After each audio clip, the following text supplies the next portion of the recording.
Born Gaius Julius Caesar, Augustus Germanicus, Caligula's name, meaning little boots, was a childhood nickname he despised. This nickname originated from the miniature military boots he wore as a child while accompanying his father on campaigns. Despite the endearing origin, Caligula grew to loathe the moniker as he matured. He ascended to the throne in 37 AD, following the death of his great-uncle Tiberius. His rise to power was initially met with optimism and hope, as the Roman populace anticipated a new era of prosperity and stability under his rule.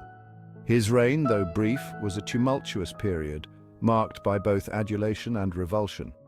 Caligula's early acts as emperor were celebrated, but his behavior soon became erratic and unpredictable, leading to widespread fear and confusion among his subjects. Caligula's ascension to the throne was met with widespread rejoicing. The Roman people, weary of Tiberius's oppressive rule, saw in Caligula a beacon of hope. His early reign was marked by acts of generosity and political reform. He granted tax relief, abolished treason trials, and organized lavish games and spectacles for the public. His popularity soared, and he was hailed as the embodiment of his beloved father, Germanicus. For a brief, shining moment, Caligula seemed poised to usher in a golden age for Rome. He possessed charisma, intelligence, and a genuine desire to please his people. Yet this period of promise would be short-lived, as a dark cloud began to gather over Caligula's reign. About a year into his reign, Caligula fell gravely ill. The suddenness of his illness sent shockwaves through the Roman Empire, leaving his subjects and court in a state of panic and uncertainty. The nature of his ailment remains a subject of debate among historians. Some ancient texts describe symptoms that suggest a severe fever, while others hint at more sinister causes. Some speculate it was a brain fever, a condition that could have caused both physical and mental disturbances. Others suggest poisoning, possibly by those who saw him as a threat or rival. Whatever the cause, the impact on Caligula's mental and physical state was profound. He was no longer the vibrant and energetic leader he once was. Upon his recovery, Caligula was a changed man. The illness had left him weakened, but it was his mind that seemed most affected. The once charming and generous emperor became withdrawn, suspicious, and prone to fits of rage.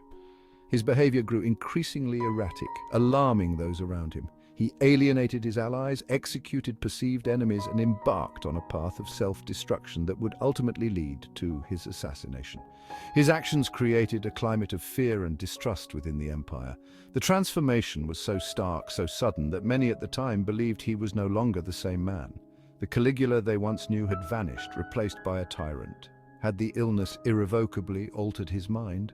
Or was it the immense pressure of ruling that had driven him to madness? Or had it merely unmasked a darker side that had always lurked beneath the surface? The true nature of Caligula's transformation remains one of history's enduring mysteries. He spent lavishly on himself, constructing opulent palaces, indulging in bizarre feasts, and staging extravagant games that drained the Roman treasury. His actions, once seen as benevolent, were now interpreted as signs of madness. He declared himself a living god, demanding to be worshipped as a deity. He appointed his favorite horse, Incitatus, as a senator, allegedly even planning to make him a consul. These acts, whether rooted in genuine delusion or calculated displays of power, solidified Caligula's image as a tyrant. His reign became a byword for excess, cruelty, and the perils of unchecked power. Our understanding of Caligula is largely shaped by the writings of Roman historians like Suetonius and Tacitus. These men, writing decades after Caligula's death, painted a damning portrait of a depraved and insane tyrant. Their accounts are filled with salacious anecdotes of Caligula's alleged madness, from his incestuous relationships with his sisters, particularly Drusilla, whom he treated as a wife. His sexual exploits were rampant, involving both men and women, including the wives of his political enemies. He indulged in sadistic pleasures, reportedly ordering the torture and execution of anyone who displeased him, often on a whim. One of the most bizarre and infamous episodes of Caligula's reign was his so-called war against the sea. In a fit of madness or mockery, he ordered his legions to march to the shores of the English Channel, where he commanded them to attack the ocean itself.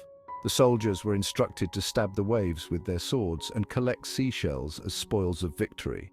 Caligula then declared triumph over Neptune, the god of the sea, displaying the seashells as trophies in Rome. Their accounts, while providing valuable insights, must be approached with a critical eye, acknowledging the potential for bias and exaggeration. Modern historians, while acknowledging Caligula's excesses, offer a more nuanced perspective on his reign. They argue that his actions, while extreme, can be understood within the context of the Roman political landscape. Caligula inherited a deeply divided empire, rife with conspiracies and power struggles. His predecessors, Tiberius and Augustus, had ruled with an iron fist, eliminating rivals and consolidating power. In this environment of suspicion and intrigue, Caligula's paranoia and ruthlessness might be seen as a means of survival. His extravagant spending and claims of divinity could be interpreted as attempts to assert his authority and quell dissent.